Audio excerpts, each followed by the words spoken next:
Hey guys, it's Ray again, and of course the Charlie's here. I forgot to show the last two videos. Wake up!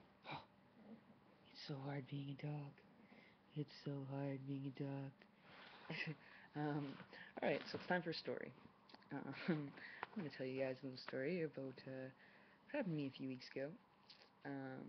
So I went and worked this amazing festival, Shambhala. If you haven't heard about Shambhala, it is a yearly festival that happens in Salmo, BC. This amazing, amazing, beautiful land. I can't even describe it. It's just too beautiful. It's along a river in the forest on a farm, and it's just beautiful. It's just picture perfect, beautiful British Columbia. So I went and worked that for like 6 days, 7 days. It's a 4 day long.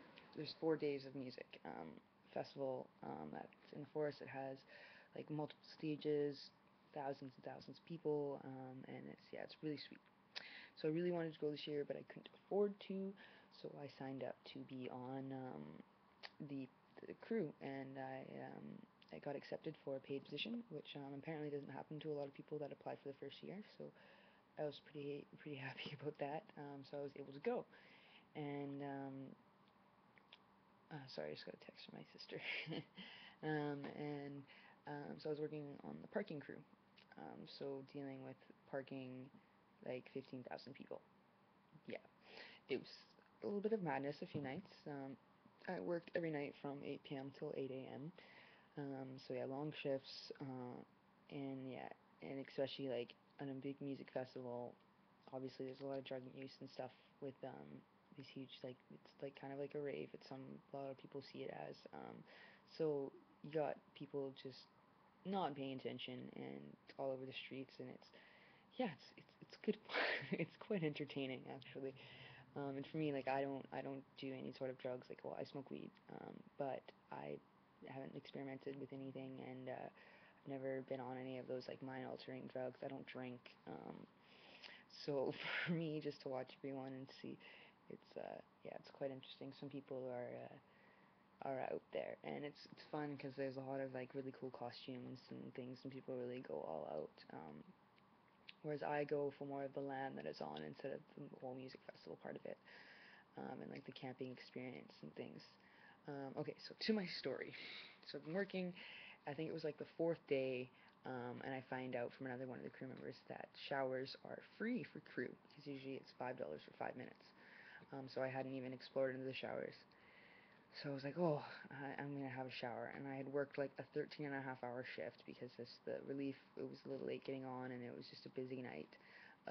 So I get back to my tent, and my friend was in my tent with a guy that she had met. So it was just like, okay, now I'm really going to have a shower because I can't get in my tent right now, and blah, blah, blah. So like, I grabbed my stuff, I tried not to really bother them, and then went to head to the showers. And from like a certain time to a certain time, showers are just for crew and talent.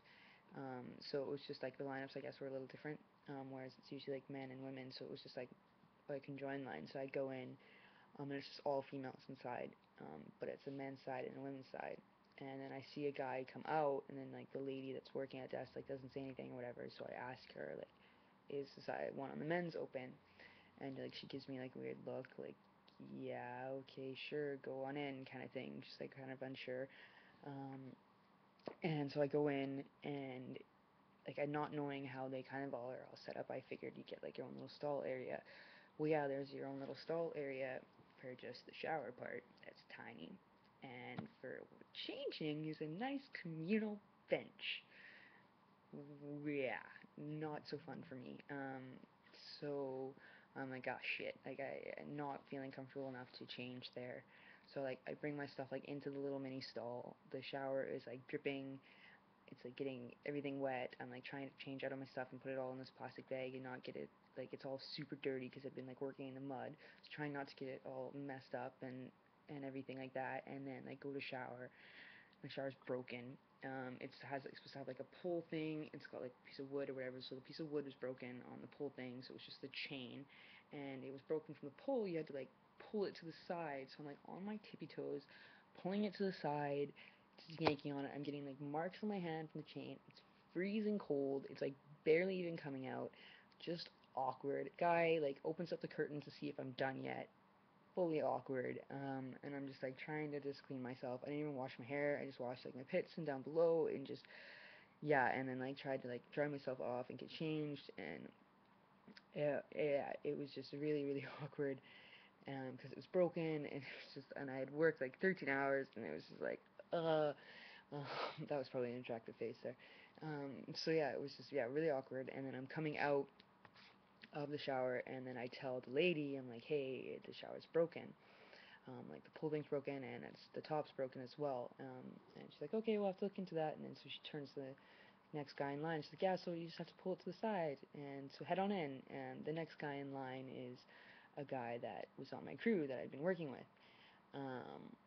And yeah, I'm not really sure how he saw me as how I presented or whatever.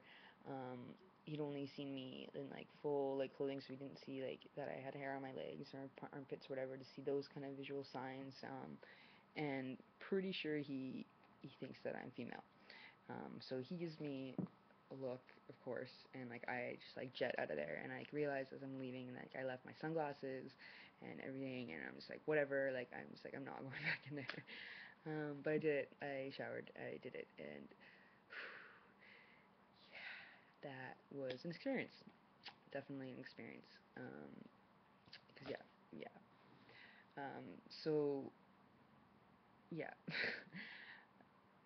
But yeah, yeah, and then so I already recorded this video and it didn't work, so now I'm trying to like kind of go along what I said before, and I'm just messing it up.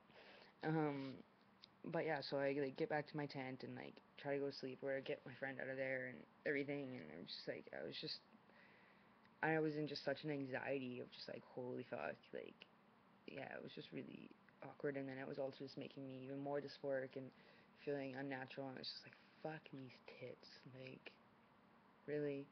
Um, and yeah. Um, but yeah, so that was really awkward. And but the buddy that I worked with never said anything.